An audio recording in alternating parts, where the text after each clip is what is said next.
So I'm making an entire series on just one testimonial of one individual who claims he was on Iwo Jima.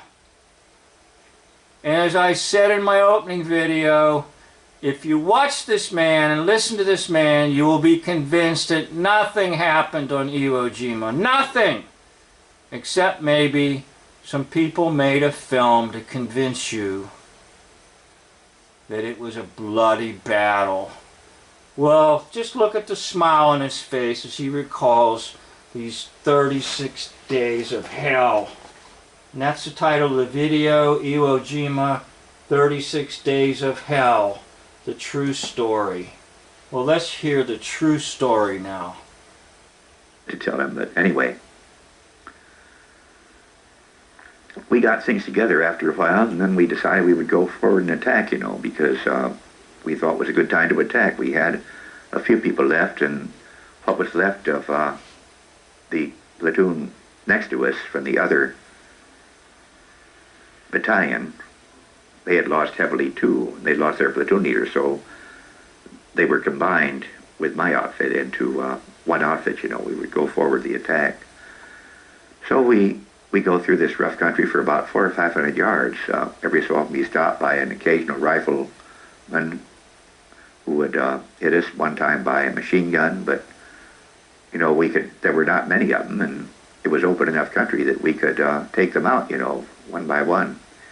And we made about 500 yards, the only gain we made during my whole time there. But it was really a pretty good gain.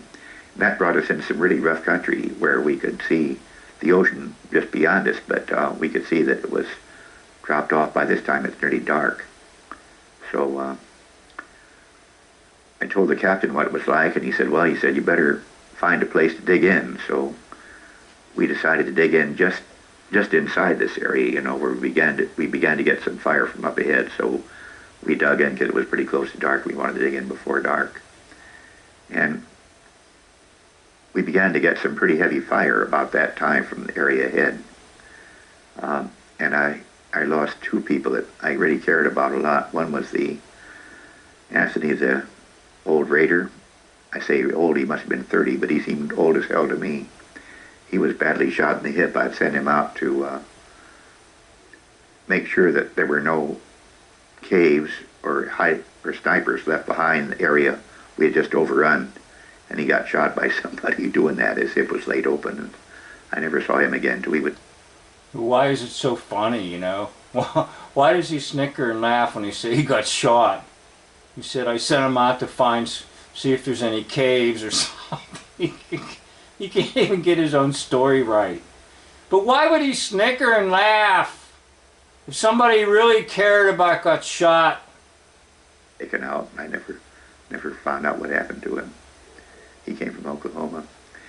And then Sith, the guy that had done so well at the cave, was putting out wire just before dark, and I heard a shot and then this terrible groan, just a awful groan. I could see him crawling, and he had gut shot with a rifle bullet, We got him evacuated, and some of the guys saw him in the hospital afterward, but I never did.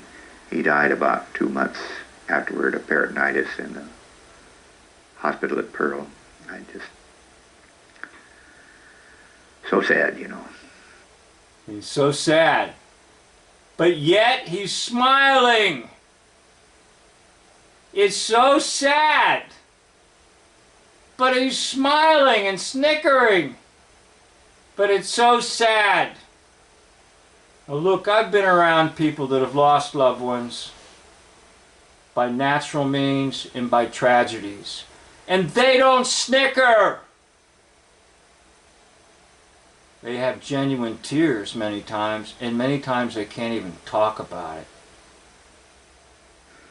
But anyway, he was such a good Marine, he was always out in front, always doing what had to be done, out putting up wire. He knew he could have been shot, but he just did it, Somebody had to do it, and he wouldn't ask anybody else to do it. He did it himself. They were the best troops anybody could ever want to serve with.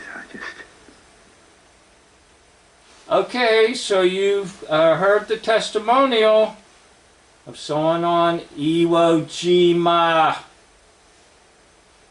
I hope after listening to this liar, you'll realize nothing happened.